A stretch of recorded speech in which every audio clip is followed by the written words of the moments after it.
քիչ առաջ Հովիկ Աղազարյանը հայտարարում էր, որ դեռ հույս կա եւ պետք է համոզել, որպեսզի Միքայել Աջապահյանը դառնա անդիմության թեկնածուն։ Դուք ինչ վարչապետի թեկնածուն, դուք ինչ եք կարծում եւ արդյոք աշխատանքներ տանում է հանրապետականը այդ ուղղությամբ։ Իմ ամբողջական կարծիքը արտահայտված է մեր ֆրակցիայի հայտարարության մեջ, որը մենք տարածել ենք այդ նույն օրը, կախված Աջապահյանի arczepiskopos-ի որոշումից, եթե այն փոխվի, մենք մեր հայտարարության մեջ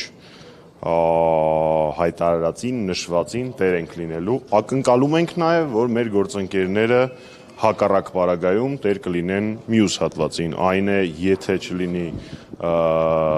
Աջապահյանի, arczepiskopos Աջապահյանի համաձայնությունը, ապա իրենք նույն համերաշխությամբ եւ ջանասիրությամբ կմիանան, համախմբվածությամբ շնորհակալություն, կմիանան մեր արդեն իսկ մեկնարկած գործընթացին։ Աղազարյանը չբացառեց իմիջայլոց։ Նախ չեմ միաժամանակ 10 հարց լսել ժողովուրդ։ Այդ մամուլի տեղեկություն եղավ, որ Սերժ Սարգսյանը կաթողիկոսի միջոցով համոզել է։ Դա մամուլ չի, դա սուտասանների եւ Փաշինյանին սպասարկողների հավաքույթ է։ Ես նման կեղտ չեմ մեկնաբանում։ Պարոն Մամիջանյան, բայց մի երկրորդ նախագահի թիմակիցներն այդ օրը որոշակի մեղադրանքներ ուղղեցին հերթական անգամ ասելով, որ պատիվ ունեմ այդ տարածեց հայտարարությունն այն ժամանակ, երբ արդեն Միքայել Աջապահյանը հրաժարվել էր վարչապետի։ Ժամանակային շատ պարզ կարելի է նայել, որ այդ երկու իրադարձությունները փաստացի հրապարակման տեսանկյունից տեղի են ունեցել միաժամանակ, եթե չեմ սխալվում, Զոհրաբյանն է առաջինը հրապարակել arczepiskopos-ի արձագանքը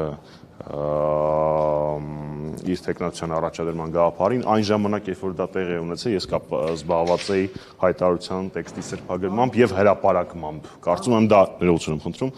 ակնհայտ է եւ հույս ունեմ, որ ձեր ձևակերպումը թե երկրորդ նախագահի աջակիցներն են դա տարածում, չի համապատասխանում իրականությանը, որովհետև ժամացույց հույս ունեմ բոլորը ունեն։ Գիտեք, կան մարդիկ, որոնք իրենց անվանում են երկրորդ նախագահի աջակիցներ, բայց երկրորդ նախագահի թիմը անդադար իրենցից ուզում է խուսափել։ Եվս մեկ անգամ վերահաստատեմ, այն մարդիկ, ովքեր փաշինյանական քարոզչություն են տարածում, չեն կարող լինել որևէ ընդդիմադիր գործչի աջակիցներ։ Աղազարյանն ասում է, որ Միքայել Սրբազանի շուրջ հանրային մոբիլիզացիա Հովիկ Աղազարյան, ովքեր որ առաջադրել են, կարող է լինել Դավիթ Համբարձումյանի դեպքում այդ կոնսոլիդացիան հնարավոր է, պարոն։ Իհարկե հնարավոր է։ Եթե մենք այդ մոտեցումներին չլինեինք եւ այդ վստահության չլինեինք, այս գործընթացը չէինք մեկնարկի։ Մեկ, երկրորդը, կարծում եմ այն փաստը, որ չկա որևէ գեթ 1 ընդդիմադիր գործիչ, ով ոչ դրական արտահայտվի Դավիթ Համբարձումյանի մասին եւ սա նույնպես ցուցիչ է։ Երրորդ, եւս մեկ անգամ մեջ բերեմ մեր հայտարարությունը։ Մենք պատրաստ ենք ապահովել այդ միասնությունը եւ միշտ հանդես ենք եկել այդ դիրքերից, բայց ակնկալում ենք նույնը մեր գործընկերներից։ Երեք Դավիթ Համբարձումյանը ներողություն ասել էր, որ ԿՊ-ում ոչ բոլորն են սրիկաներ։ Սա պատիվ ունեմի ամբողջական դիրքորոշումն է։ Չհասկացա հարցը։ Ասել էր, որ ԿՊ-ում ոչ բոլորն են սրիկաներ, սա Իհարկե կան մարդիկ, որոնց հետ հնարավոր է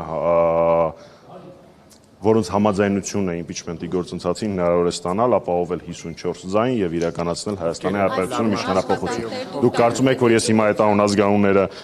կասեմ եւ այդ գործընթացը կդարձնեմ անհնար։ Աշխատանքներ կան, Աշխատանքներ տարվում են բոլոր ուղղություններով։